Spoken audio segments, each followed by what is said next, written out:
चंद्रमुखी की कहानियाँ। हेलो दोस्तों, ये कहानी शुरू होने से पहले अगर आपने हमारे चैनल को सब्सक्राइब नहीं किया है तो जल्दी से सब्सक्राइब करके बेल आइकॉन दबा दीजिए, क्योंकि हम आते हैं हर बार एक नए किस्से के साथ। शिवानी डायन की बात मानकर सीधा चलती रही और सचमुच सूरज डूबते ही उसके सामने एक पहाड़ी दिखाई दिया और वो खुशी खुशी पहाड़ी चढ़कर जमींदार राघवनाथ के इलाके में पहुंच गई। अरे लगता है ये लड़की चोर गांव से आई है। हाँ भाई, ये सुनहरी बाल वाली लड़की, इसे तो मैंने कभी नहीं देखा यहाँ पे। मुझे तो लगता है ये सच में चोर गांव से आई है, चोरी करने। इतनी सुंदर लड़की कभी चोरी नहीं कर सकती, ये जरूर अच्छी लड़की होगी। तू पागल हो गई है लता, अच्छी हो या बुरी इसे पता नहीं कि जमींदार के लोग इसे उठा ले जाएंगे। पता नहीं बेचारी यहाँ पे क्यों आई है।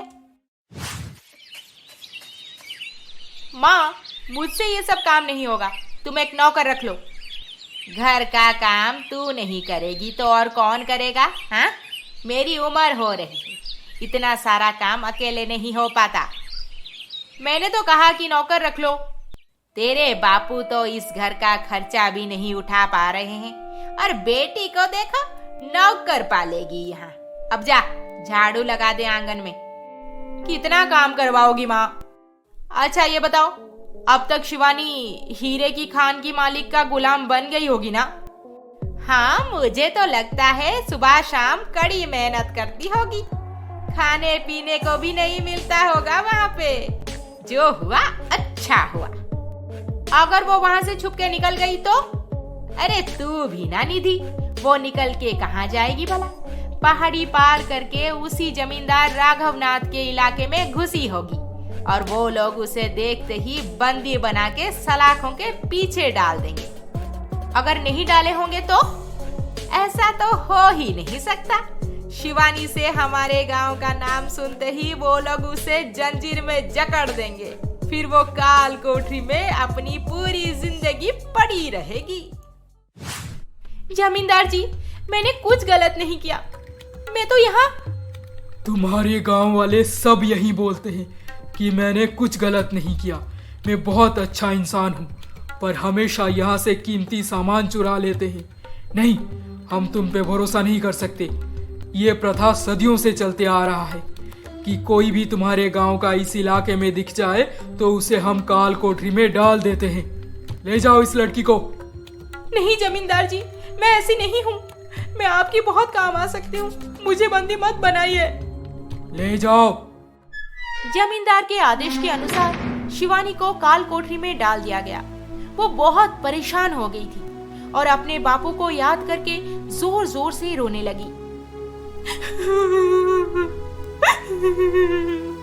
बापू, पता नहीं मैं आपसे कब मिल पाऊंगी, यहाँ से कभी निकल पाऊंगी या नहीं। मेरे साथ ये सब क्यों हो रहा है? हे नाग माता, मेरी रक्षा करो, मुझे यहाँ से बाहर निकालने में मेरी मदद करो, हे माँ। और तभी ना, मुझे नहीं लगता कि ठकुरायन जिंदा रहेंगी। कैसे रहेंगी भला? जमींदार अपनी पत्नी को बचाने सारा कोशिश कर लिए, कितने बड़े बड़े वैद्यों को देश विदेश से बुलाए, पर क्या फायदा? कोई बीमारी पहचान ही नहीं पा रहा। वही तो, बेचारे जमींदार के पास क्या कुछ नहीं, पर यही दुख उन्हें खाए जा रहा है। उनकी पत्नी अब ज्यादा दिन तक नहीं रहेगी। जमींदार जी की पत्नी की इलाज मैं कर सकती हूँ, आप मुझे उनके पास ले चलिए। खुद पागल हो गई है या हमें पागल सोच रही है? हाँ, तुझे छोड़ेंगे हम ताकि पूरे महल में लूट मचा के रातों रात भाग जाएगी? नहीं, मेरी बात मानो, जमींदार जी को बोलो मेरे पास उनके पत्नी के बीमारी का इलाज है। ना ना, हम नहीं जाएंगे। नहीं जाओगे? ठीक है, तो उनकी पत्नी की मौत हो जाने के बाद मैं सबको बता दूंगी कि आप दोनों मुझे जानबूझकर उनका इलाज नहीं करने दिए और उसी वजह से उनकी मौत हो गई। फिर जमींदार जी तुम दोनों को। हाँ हाँ, मैं जा रहा हूँ बताने, चुप कर। नहीं, वो पक्का एक चोरनी है जो बस बहाना बना के बाहर निकलने की कोशिश कर रही है और कुछ नहीं। देखिए जमींदार जी, हमने ठकुरायन की इलाज करने कोई कसर नहीं छोड़ा, पर अगर इस लड़की के पास कोई इलाज है तो इसे भी आजमा लेते हैं, क्यों? जी जमींदार जी, मेरा भी यही मानना है। एक बार भरोसा करके देखते हैं, जैसे आप दोनों को सही लगे। शिवानी को काल कोठरी से निकालकर जमींदार की पत्नी के कमरे में लाया गया। फिर वो हीरे की खादान में जो बुढ़ी मौसी से सीखी थी वही तरीका आजमा के साथ में लाई हुई पहाड़ी जड़ी बूटी अपनी पोटली से निकाली और उसे हाथ में पकड़कर मन ही मन मंत्र पढ़ना शुरू कर दी। फिर उस जड़ी बूटी को ठकुरायन के पूरे शरीर में लगा दी। अब तो ठीक हो जाएंगे ना ठकुरायन? जी, अभी के अभी ठीक हो जाएंगे, आप खुद देख लेना।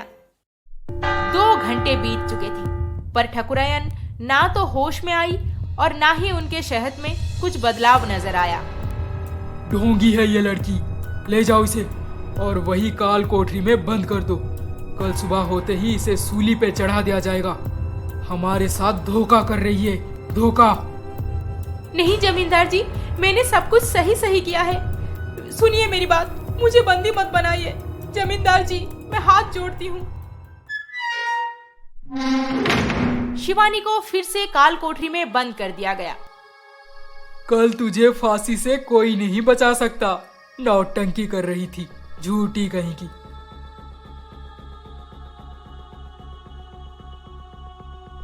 मैंने तो बुढ़ी मौसी जैसे बोली थी एकदम वैसे ही किया।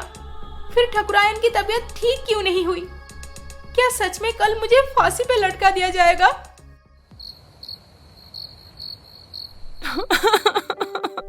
डर के मारे रात भर शिवानी के आंखों में नींद नहीं आई।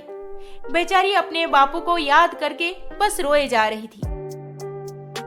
उधर जमींदार भी उम्मीद छोड़ दिए थे और दुखी होकर रात को सो गए।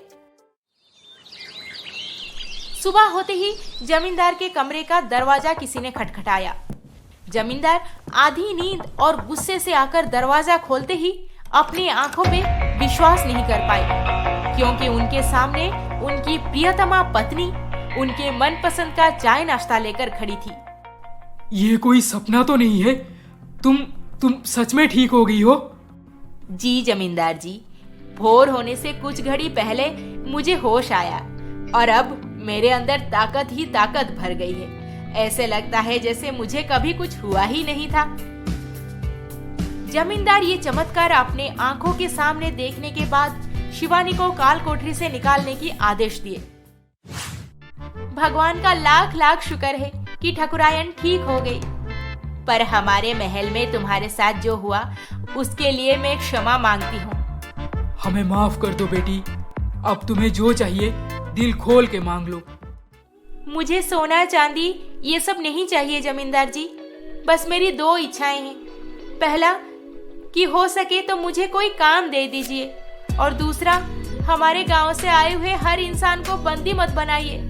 सब चोर डाकू या लुटेरे नहीं होते, बहुत लोग मेरे जैसे हालत का मारा होते हैं। ठीक है, तुम आज से हमारे महल में ही रहोगी और यहाँ के कामकाज में हाथ बटाओगी, और मैं तुम्हारे गांव के लोगों को बंदी नहीं बनाऊंगा।